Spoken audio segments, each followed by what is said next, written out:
October reviews number 11. This is my third October review within this half hour though, that I just got back from this horror convention in Chicago.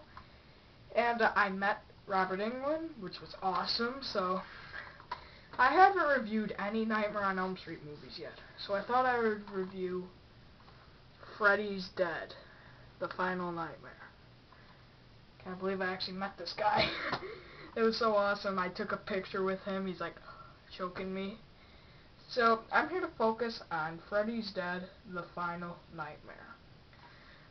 Well, I know a lot of people don't like that movie. But blame me wrong, I like it. I don't know what it was. See, I got this set before I saw the first 4, so I saw 5, 6, 7, and 8. I watched 5. I didn't care for it. I didn't care for it. So I didn't know what to expect with part 6. I was like, will this be boring and weird like the 5th one was? And since it was comedic and just funnier like that, since it was the second one and the first good one that I saw, I was like, that's a good movie. That's weird because Lisa Zane's line at the end where she puts the pipe bomb in him, Happy Father's Day, I first saw that movie on Father's Day. I was like, whoa. What, if I watch it on Christmas, is she going to say Merry Christmas? So basically it opens up with Sean Greenblatt. He's on a plane. He's sitting next to some old bitch. And she like goes rocketing through the top of the plane, and then Sean falls through the bottom right into a roof, and then he wakes up. Then he walks out the front door, and the house shoots up, wakes up again, and then a tornado comes, and he sees Freddy as the Witch of the East from The Wizard of Oz, which I always thought was a little weird. And so he's taken to this child clinic, and he's renamed John Doe, like that name hasn't been used a million times. And he meets Lisa Zane, one of the psychiatrists. Then he meets this real uncontrollable troublemaking kid named Spencer, who's played by Breckin Meyer. He meets this real tough girl named... I'm trying to remember her name from the movie. I know her real name's Leslie Dean. I forgot her name from the movie.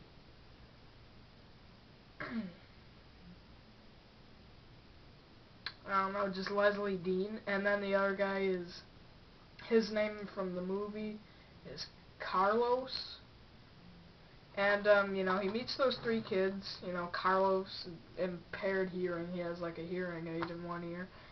And, basically, those 3 kids, Spencer, Leslie Dean, and Carlos, try to escape in the back of a van where the psychiatrist and John Doe are going. And so they sneak in the back and they spend the night in Freddy Krueger's old house on Elm Street. Carlos gets killed. He falls asleep. Well, before that, the van, it just keeps looping around the same block over and over. And so Carlos falls asleep and Freddy blows his head up by rubbing his claw against a chalkboard. And then Breckin Meyer gets killed with the... He gets all stoned and like, In-a-gada-da-vida, that all starts. Gets sucked into the TV. Freddy's playing him on the video game with the Nintendo, with the power, Freddy's version of the Power Glove, now I'm playing with power, that thing. And he basically just sends Spencer just like flying through the floor and don't hear of him again, and he erases them from anybody's memory. And the dream therapist is Yaphet Kotto from the Alien movies in this. And Leslie Dean and Lisa Zane at the end are the only ones left because Sean Greenblatt falls and gets impaled on a bunch of spikes, thinking that Freddy was his dad, but it turns out, spoilers, that the psychiatrist, Lisa Zane, is his daughter.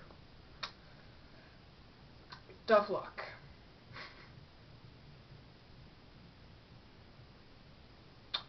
And so basically they pull him out of the dream, what I talked about. They grab all the weapons from the case that they've been confiscated from. You know, they stick Spencer's pipe bomb in him and he blows up. And what else happened? Did anything really happen after that? I know they had the closing line of the movie was Freddys dead from Lisa's, and I know at the end it had a montage of all clips from the first 5 Nightmare on Elm Street movies along with Iggy Pop singing. I thought that montage at the end was all real cool. Continuously I've tried to find the soundtrack. I saw it on Amazon for like $4, but I don't know, just never. So I just liked it because it was comical. It was the first good Nightmare on Elm Street movie I've seen. It was the first one I got into. Even though I did not like 5. I couldn't even tell what it was about. It was just so lame. And so I was saying, like, Wes Craven's New Nightmare was that one was okay. It had some cool effects, but it was the tone of it I just didn't care for. The only Nightmare on Elm Street movies my top 3 Nightmare on Elm Street movies are 1, 3, and 6. And cutting it close would be New Nightmare, then 2. I did not like 4 or 5. 4, 5, I did not like, okay? I didn't like killing off the Dream Warriors. I did not like all these new characters, like, I don't know, like, well, I did not like Lisa Wilcox. I did not like the whole Alice, Dan, all those guys. That's why I just oppose 4 and 5. I don't like them. I know 4 is probably most people's favorite. I did not like it. They killed off the Dream Warriors, just left us with a bunch of crappy characters. So my 3 favorites are 1, 3, and 6. Cutting it close would probably be Wes Craven's New Nightmare and Part 2. I did not dislike Part 2. Part 2 is pretty good in my opinion.